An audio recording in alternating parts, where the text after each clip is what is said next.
बीडच्या मसाजोगचे सरपंच संतोष देशमुख यांचं हत्या प्रकरण राज्यभर गाजतंय।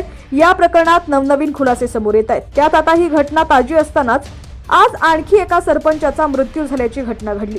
राखेची वाहतूक करणाऱ्या एका टिप्परनं सरपंचाच्या दुचाकीला धडक दिली होती। या धडकेत सरपंच अभिमन्यू क्षीरसागर यांचा जागीच मृत्यू झाला। या घटनेनंतर अभिमन्यू क्षीरसागर यांच्यासोबत खरंच अपघात झाला आहे की घातपात झालाय असा संशय व्यक्त करण्यात आला होता। अशात आता या प्रकरणाबाबत गावकऱ्यांनी मोठी माहिती दिली आहे।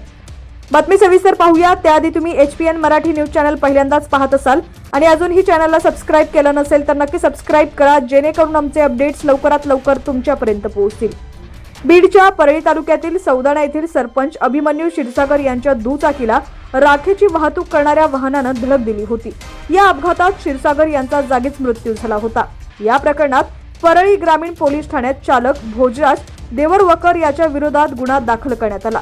तसंच या अपघाताला कारणीभूत असलेल्या चालकाला तात्काळ अटक करावी अशी मागणी ग्रामस्थ व नातेवाईकांनी केली होती।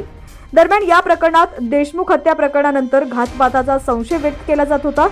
मात्र क्षीरसागर यांचं कुणाशीही वैर नव्हतं। सर्वांशी मिळून मिसळून वागणारे सरपंच होते, त्यामुळे यात कुठलाही घातपात झाल्याचा कुणालाही संशय नसल्याचं देखील ग्रामस्थ व नातेवाईकांनी स्पष्ट केलंय।